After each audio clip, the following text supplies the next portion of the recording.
Mes amis, vous savez, j'ai pas regardé les news depuis 2 heures ou 3 heures. J'ai l'impression que le monde a collapsé en mon absence parce que les choses avancent tellement vite aujourd'hui.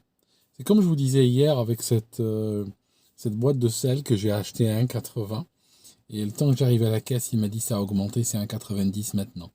De sorte qu'aujourd'hui, littéralement, il faut faire très vite. Ça veut dire que la prochaine fois, j'irai faire mes courses en moto 125. Je prends une moto, hein, j'arrive au rayon, je trouve un prix. Si le prix est intéressant, je fonce directement sur la caisse, vite, zzzz, comme ça. Il faut que j'arrive avant que ça n'augmente encore. Enfin, c'est extraordinaire ce que nous vivons. Ce soir, j'ai rencontré un monsieur qui était très intéressant. Et vous savez, c'est un monsieur que j'ai déjà vu avant. Il parlait pas beaucoup, mais aujourd'hui, il a beaucoup parlé. Et vous savez ce que j'ai fait? Je vous dis un truc. J'étais avec lui et j'ai fait ça. Je l'écoutais. Je ne bougeais pas. Vous savez, je suis un gars impatient, je le réalise. C'est un défaut que j'ai. Je suis impatient et quand je m'impatiente, ça peut se voir. Ça peut se voir des fois même de manière involontaire, même si je ne veux pas le montrer. Donc je peux toucher des clés, je peux toucher un papier, je peux faire quelque chose. Et là, je me suis dit, gèle complètement. Et je me suis donné cet ordre de geler. J'ai arrêté de bouger. Il m'a parlé pendant une demi-heure. Vous voyez? Je trouve ça extraordinaire, je vous le communique. Ça peut être intéressant. Ça m'a donné une leçon. Je me suis dit, la prochaine fois, si tu veux être dans une posture d'écoute, les gens te parleront beaucoup mieux si tu es dans une posture d'écoute. Ce qui implique déjà de ne pas bouger. D'être dans une position corporelle ouverte, faire face à la personne, regarder la personne droit dans les yeux, et puis ne regarder rien d'autre. Pas regarder le téléphone, pas regarder les gens qui passent, pas regarder sa montre, pas regarder le plafond, regarder droit à la personne et ne pas bouger complètement. Et je l'encourageais de temps en temps par juste un mot ou deux, pas plus. Et je le laissais continuer. Il m'a parlé pendant une demi-heure. Et je trouvais ça extraordinaire. Enfin, une expérience humaine que je voulais partager avec vous. Autre expérience qu'on a, c'est une expérience politique qu'on a au Royaume-Uni. Boris Johnson, son gouvernement a collapsé. Il a présenté sa démission aujourd'hui. C'est un homme sans principe. Et pire que des racailles de banlieue. C'est un menteur. Il regarde droit les gens dans les yeux, il promet quelque chose, puis le lendemain, il change d'avis. C'est un homme qui n'a aucune colonne vertébrale idéologique. Figurez-vous qu'il a été élu sur un programme conservateur. Donc quand je dis conservateur, je ne suis pas en train de parler de Trump, mais pas très loin. On est en train de parler de quelqu'un qui est quand même à droite dans le spectre politique, sans être dans l'extrême bien sûr. Mais une fois qu'il est arrivé au pouvoir, qu'est-ce qu'on a eu? On a eu quelqu'un qui a commencé à parler de climat, hein, qui a commencé à parler d'écologie et à en faire une obsession complète. On a vu quelqu'un qui parlait de wokisme, qui parlait de LGBTisme. On a vu quelqu'un qui dès qu'il y a un problème dans le monde, il arrive, il dit, on va donner des visas. Hein, ils ont un problème à Hong Kong, ben on va donner des visas, on va ramener plein de gens d'Hong Kong. Il y a un problème en Ukraine, ben on va ramener plein de gens d'Ukraine. Euh, on est sorti de l'Union européenne. C'est pour avoir un sort un petit peu différent. Du reste, c'est pour essayer d'avoir une politique souveraine, essayer d'avoir des gens qui travaillent pour nos intérêts, si possible, et qui ne vont pas aller avec la meute. Or, le Royaume-Uni a commencé à broyer avec la meute européenne, c'est-à-dire que il n'y a rien y a rien qui a été fait par le Royaume-Uni qui diffère d'un iota de ce qu'a fait l'Union européenne, par exemple. Même si, je comprends, l'OTAN n'a rien à voir avec l'UE, on est sorti de l'UE, mais pas de l'OTAN. Malgré tout, on espérait quand même une sorte d'indépendance. Et on a donc quelqu'un qui a tourné sa veste à plusieurs reprises. Il a tourné sa veste au manifeste du Parti conservateur. Il a été élu sur un programme conservateur. On se retrouve avec un programme gaucho, écologique, bobo, machin, fasciste. Euh, Sa femme dirige le pays de facto, hein, Carrie Simons. Elle dirige le pays dans le sens où quand on n'aime pas quelqu'un, quand on n'a pas un ministre, il saute. Elle a déjà été entendue au téléphone lui donner des ordres, lui dire quoi dire. Donc c'est quelqu'un qui est réellement soumis à cette femme. Ça rappelle un petit peu le couple de Ben Ali en Tunisie, où c'est la femme qui portait le pantalon et c'est elle qui, de facto, dirigeait le pays. C'est un menteur sans principe, sans scrupule. une véritable frappe. C'est, par exemple, à l'époque où des gens mouraient dans ce pays, hein, des gens mouraient sans que leur famille ne puisse les approcher, ne puisse leur tenir la main. Des gens mouraient de n'importe quoi à l'hôpital. Ils rentraient, leur famille leur disait adieu à la porte de l'hôpital, et puis on les appelait pour leur dire il est mort, allez à la porte B13 pour retirer le corps. Et en fait, pendant tout ce temps, ces gens étaient isolés et on laissait pas leur famille, parfois des conjoints de 50 ans, parfois leurs enfants, on ne les laissait pas s'approcher et des gens sont morts dans une solitude extrême, dans des conditions qui ne seront peut-être jamais élucidées. Les ordres venaient de lui, venaient de son bureau. Pendant ce temps, lui, il organisait des fêtes, des teufs, ramenez votre bouse, hein, ramenez votre alcool, venez par la porte de derrière, frappez une porte, frappez une fois, puis deux autres et on vous ouvrira. Et les flics de faction fermaient les yeux et regardaient ailleurs. Et puis les gens venaient faire des teufs dans ces locaux et il en faisait partie pendant qu'il imposait des trucs complètement ahurissants à tout le pays. Vous voyez le genre? C'est quelqu'un qui a, même au niveau du Brexit, il a négocié des choses, des accords sur lesquels il a voulu ne pas les respecter.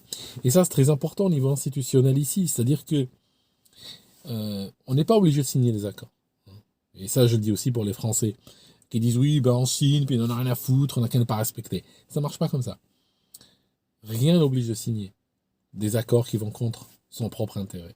Mais une fois qu'on signe des accords, il faut y adhérer, il faut les respecter. Parce que il y va de ta parole, il y va de ta crédibilité. C'est ça le truc, c'est très important à l'échelle des nations. En tout cas, il saute, je ne sais pas par qui il sera remplacé, mais quelqu'un probablement qui sera du même acabit.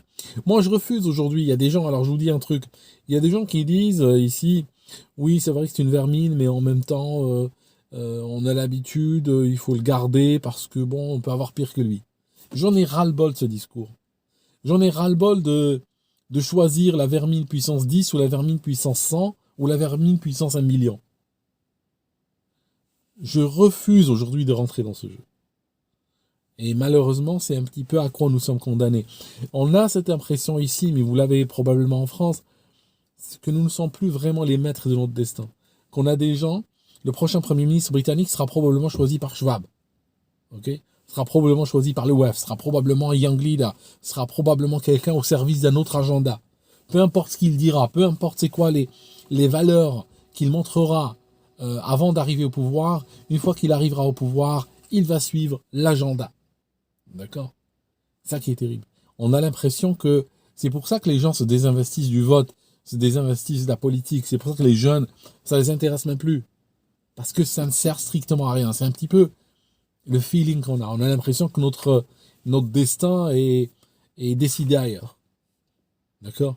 Par des gens qui, franchement, voilà, travaillent pour autre chose, travaillent pour des ordres venus de l'étranger, pour des idéologies diverses et variées, mais qui n'ont rien à voir avec nous.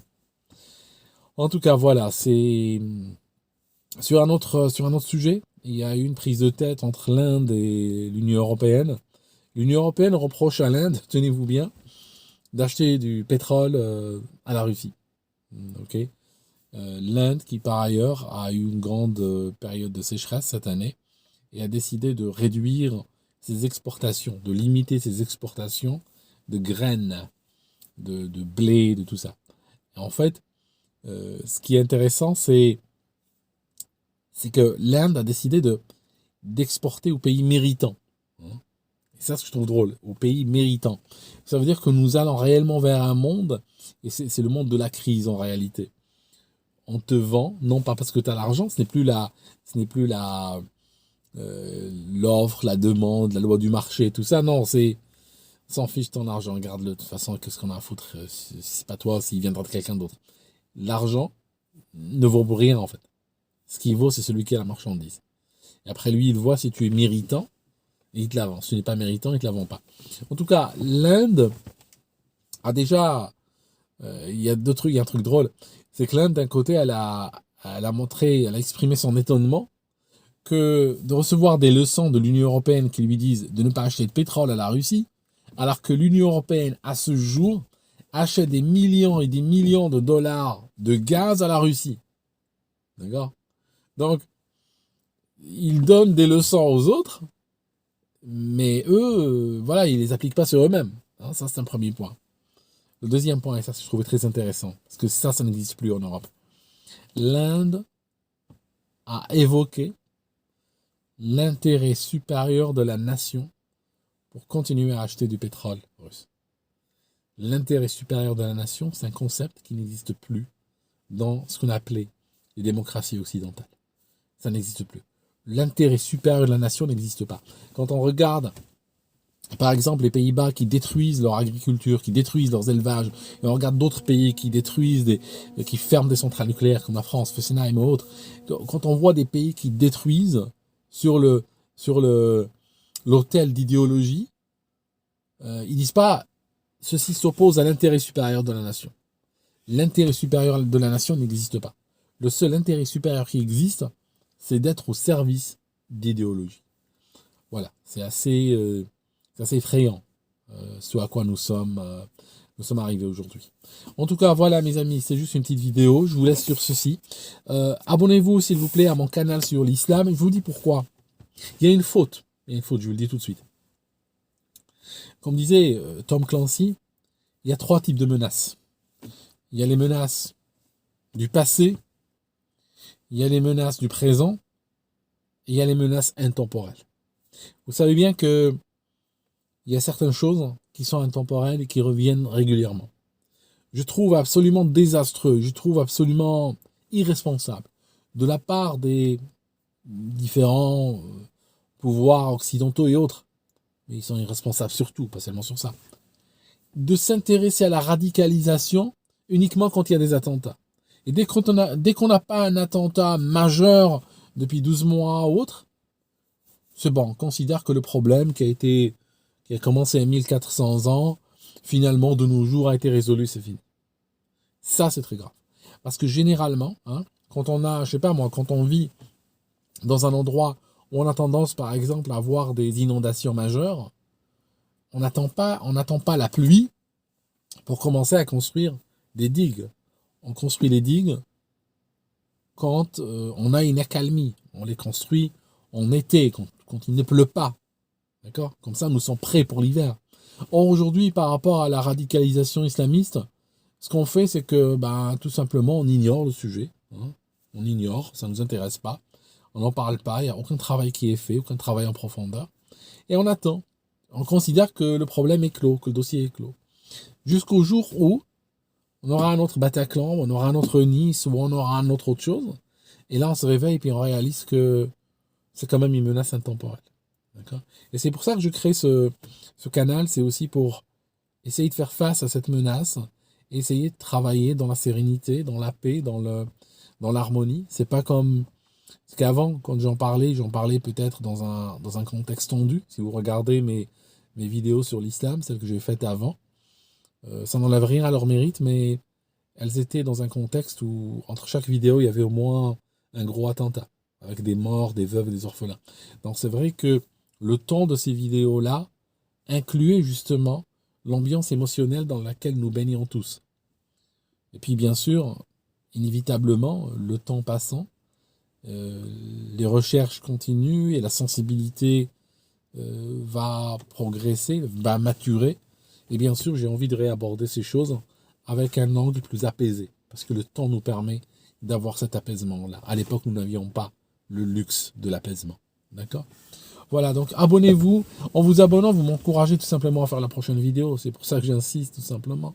Si je sens qu'il y a beaucoup de gens qui s'abonnent, c'est quelque part, vous me forcez la main à sauter le pas. C'est très difficile de sauter le pas, vous savez. Sur un nouveau canal, nouvelle vidéo, c'est très très dur de le faire. Et donc, si je sens qu'il y a beaucoup de monde qui attend, je me dis, bon, allez, vas-y, jette-toi à l'eau.